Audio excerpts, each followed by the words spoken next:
aku Aurella Jovita. Kali ini kita akan membahas tentang Hari Pahlawan, di mana di tanggal 10 November kita semua memperingati Hari Pahlawan.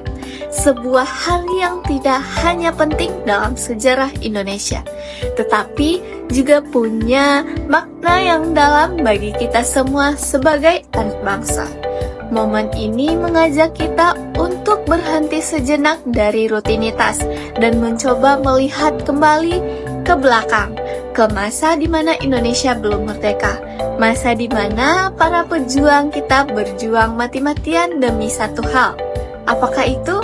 Yaitu kebebasan. Kalau kita bayangkan kembali, tahun 1945 adalah masa yang penuh gejolak. Setelah proklamasi kemerdekaan, bangsa ini belum benar-benar aman. Salah satu peristiwa paling besar terjadi di Surabaya pada 10 November tahun 1945. Ribuan rakyat biasa, bukan hanya tentara, turun ke jalan untuk mempertahankan kemerdekaan yang baru saja diperoleh. Mereka tahu musuh mereka lebih kuat, lebih lengkap persenjataannya, tapi mereka tidak gentar. Kenapa? Karena di dada mereka ada satu semangat yang tidak bisa dikalahkan oleh peluru, semangat cinta tanah air dan keberanian untuk melawan ketidakadilan. Hari Pahlawan bukan cuma tentang mengenang pertempuran, ini tentang mengenang nilai-nilai yang ditinggalkan oleh para pahlawan kita. Nilai seperti keberanian, keikhlasan, persatuan, dan pengorbanan. Nilai-nilai itu tidak pernah ketinggalan zaman. Justru hari ini, ketika kita hidup di era digital, di dunia yang penuh tantangan baru, kita tetap semangat membutuhkan semangat itu. Pahlawan zaman dulu melawan penjajah, pahlawan sekarang melawan ketidakpedulian, ketidakjujuran, dan sikap apatis terhadap lingkungan dan sesama.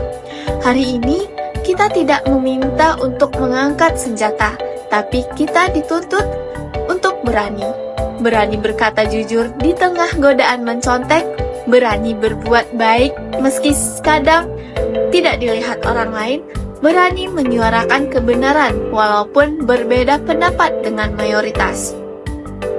Berani peduli ketika yang lain memilih diam, karena sebenarnya menjadi pahlawan itu bukan tentang seberapa besar kita dikenal, tetapi seberapa besar kita memberi manfaat.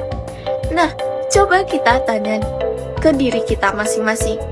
Apa yang sudah kita lakukan untuk sekitar kita? Apakah kita sudah menjadi pelajar yang bertanggung jawab? Atau apakah kita sudah menghargai teman yang berbeda pendapat? Apakah sudah membantu keluarga kita? Walaupun dengan hal-hal yang sederhana. Perjuangan zaman sekarang memang berbeda bentuknya, tapi kita tetap butuh tekad, semangat, dan keikhlasan yang sama.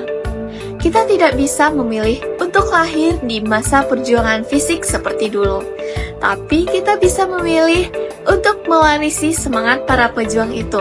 Kita bisa melihat untuk menjadi bagian dari perubahan. Tidak perlu menunggu besar, tidak perlu menunggu sempurna. Mulailah dari hal-hal kecil, dari ruang-ruang kecil, sederhana di sekitar kita. Karena perubahan besar seringkali dimulai dari langkah kecil yang konsisten. Baik, sekian. Terima kasih.